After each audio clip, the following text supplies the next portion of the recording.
Hi, നമുക്കിന്നൊരു beef biryani ഉണ്ടാക്കിയാലോ? അതിന് ആദ്യം ഒരു 7-8 അല്ലി വെളുത്തുള്ളി, ഒരു 5 എരിയുള്ള പച്ചമുളക്, ഒരു വലിയ കഷ്ണം ഇഞ്ചി, ഇതൊന്ന് ക്രഷ് ചെയ്തെടുക്കുക. നമുക്ക് ഇനി ഒരു പിടി മല്ലിയിലയും പുതിനയിലയും ഉണ്ട്, അത് നമ്മൾ ചെറുതായിട്ട് ഇങ്ങനെ ജസ്റ്റ് ഒന്ന് അരിഞ്ഞ് മാറ്റി വയ്ക്കണം. ഇനി കഴുകി വൃത്തിയാക്കി വെച്ച 1/2 കിലോ ബീഫാണ്. ഇതിലേക്ക് നമ്മൾ നേരത്തെ കൃഷി ചെയ്ത് വെച്ച ഇഞ്ചി, വെളുത്തുള്ളി, പച്ചമുളക് പേസ്റ്റ് 1 ടേബിൾ സ്പൂൺ അത് ഇതിലേക്ക് ഇട്ട് കൊടുക്കുന്നുണ്ട്.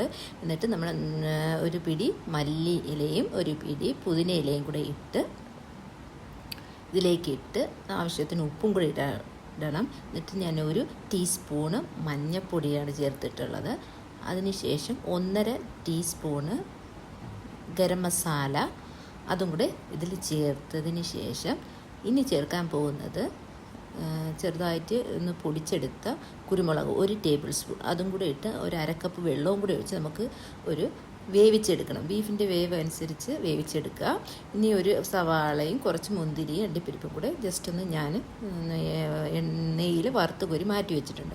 ഇനി നമുക്ക് റൈസ് ഉണ്ടാക്കാം. ഒരു 3 ടേബിൾ സ്പൂൺ വെളിച്ചെണ്ണയും 1 ടേബിൾ സ്പൂൺ നെയ്യും കൂടെ ഒഴിച്ച് മിക്സ് ചെയ്താണ് ഇതിലേക്ക് ബേബി ലീവ്സിലെ അതൊരു 3 എണ്ണം, ബേ ലീവ്സ് 3 എണ്ണം, ഒരു ചെറിയ കഷ്ണം പട്ട, ഒരു 5-6 ഏലക്ക, ഒരു 3-4 ഗ്രാമ്പു, ഇതെല്ലാം കൂടെ ഇട്ടൊന്ന് ജസ്റ്റ് ഒന്ന് ചൂടാക്കി എടുക്കുക.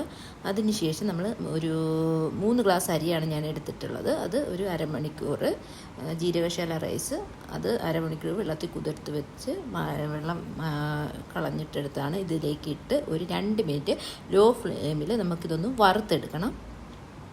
ഇത് വറുത്തെടുത്തതിന് ശേഷം ഞാൻ 5 ഗ്ലാസ് വെള്ളമാണ് ഉപയോഗിക്കുന്നത്. 1 ഗ്ലാസ് അരിക്ക് 2 ഗ്ലാസ് വെള്ളം വെച്ച് 6 ഗ്ലാസ് വെള്ളം വേണം. പക്ഷേ ഇവിടെ 5 ഗ്ലാസ് വെള്ളം മാത്രമേ ഞാൻ ഒഴിക്കുന്നുള്ളൂ. ഇതിലേക്ക് ഒഴിച്ച് ആവശ്യത്തിന് ഉപ്പ് ഇട്ട് നമുക്കിത് വേവിച്ചെടുക്കണം. ഇനി നമുക്ക് മസാല ഉണ്ടാക്കാം. മസാലയ്ക്ക് 2 ടേബിൾ സ്പൂൺ വെളിച്ചെണ്ണ തന്നെ ഞാൻ വീണ്ടും ഒഴിച്ചിട്ടുണ്ട്. അതിലേക്ക് ഒരു 3 മീഡിയം സവാള കനം കുറഞ്ഞരിഞ്ഞത് അത് ഇതിലേക്കിട്ട് നമുക്കൊന്നത് വഴറ്റിയെടുക്കണം. ഇത് വഴണ്ട് വരുമ്പോൾ ബാക്കി വന്ന ഇഞ്ചി, വെളുത്തുള്ളി, പച്ചമുളക് പേസ്റ്റ് അത് ഇതിലേക്കിട്ട് ഒന്നുകൂടെ ആ പച്ചക്കുത്ത് മാറുന്നവരെ ഇളക്കി കൊടുക്കുക. അതിനുശേഷം ഒരു 3 തക്കാളി അതും കൂടെ ഇതിലേക്കിട്ട് നന്നായിട്ട് വേവിച്ചെടുക്കണം. ഇത് എല്ലാം വെന്ത് വന്നതിന് ശേഷം ഞാൻ മീറ്റ് മസാലയാണ് ഉപയോഗിക്കുന്നത്. ഒരു 1.5 ടീസ്പൂണ് മീറ്റ് മസാലയും കൂടെ ഇതിലേക്കിട്ട് നന്നായിട്ട് അതിൻ്റെ പച്ചമണം മാറുന്ന ഇളക്കി കൊടുക്കുക. അതിനുശേഷം ഞാൻ ഒരു പിടി മല്ലിച്ചെപ്പും ഒരു പിടി പുതിനയിലയും കൂടെ ഇട്ട് വീണ്ടും ഒന്ന് ഇളക്കി കൊടുക്കുന്നുണ്ട്. ഇത് നന്നായിട്ട് ഇളക്കിയതിന് ശേഷം ഒരു 1/2 കപ്പ് തൈരും കൂടെ കട്ട തൈരും കൂടെ ഇതിനകത്ത് ഒഴിച്ച് ആവശ്യത്തിന് ഉപ്പും കൂടെ ഇട്ട് നന്നായിട്ട് ഇളക്കിയെടുക്കണം. എന്നിട്ട് ഒരു നാരങ്ങയുടെ പകുതി നീരും കൂടെ ഇതിലേക്ക് പിഴിഞ്ഞൊഴിക്കുന്നുണ്ട്. അതും കൂടെ ഇട്ട് ഇളക്കി നമുക്ക് മസാല മാറ്റി വയ്ക്കാം. ഇനി നേരത്തെ വേവിക്കാൻ വെച്ച ബീഫ്, ആ ബീഫിൻ്റെ ഒരു കുറച്ച് സ്റ്റോക്കുണ്ട്, അത് ഞാൻ ഒഴിച്ച് മാറ്റി വയ്ക്കുന്നുണ്ട്. ബാക്കി വന്ന ബീഫ് ഞാൻ ഇതിലേക്കിട്ട് നന്നായിട്ട് ഇളക്കി ലോ ഫ്ലെയിമിൽ ഒരു 5 മിനിറ്റ് നമുക്കിത് വേവിച്ചെടുക്കാം. ഇനി നേരത്തെ മാറ്റി വെച്ച ആ സ്റ്റോക്കില്ലേ, ചിക്കൻ സ്റ്റോക്ക്, അത് ഞാൻ വെന്ത റൈസിലേക്ക് ഒഴിച്ചു കൊടുത്തിട്ട് ഒന്ന് ജസ്റ്റ് ഒന്ന് ഇളക്കി കൊടുക്കുന്നുണ്ട്. എന്നിട്ട് ലോ ഫ്ലെയിമിൽ ഒരു മിനിറ്റ് ഒന്ന് ചൂടാക്കി എടുക്കുക.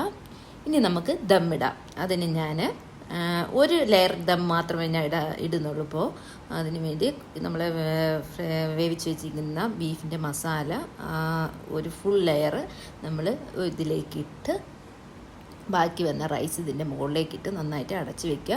എന്നിട്ട് കുറച്ച് മല്ലി ഇലയും കുറച്ച് പുതിന ഇലയും കൂടെ ഇട്ട് ഒന്ന് ഡെക്കറേറ്റ് ചെയ്യുക. ഇനി നേരത്തെ നമ്മൾ വറുത്ത് വെച്ച ഉള്ളിയും കിസ്മിസ് അതെല്ലാം കൂടെ ഇട്ട് ഡെക്കറേറ്റ് ചെയ്തതിന് ശേഷം അതിൻ്റെ മുകളിലേക്ക് ഒരു 1/2 ടീസ്പൂൺ ഗരം മസാലയും കൂടെ വിതറിയതിന് ശേഷം അടച്ച് ലോ ഫ്ലെയിമിൽ ഒരു 5 മിനിറ്റ് വേവിച്ചെടുത്ത ബിരിയാണി റെഡി.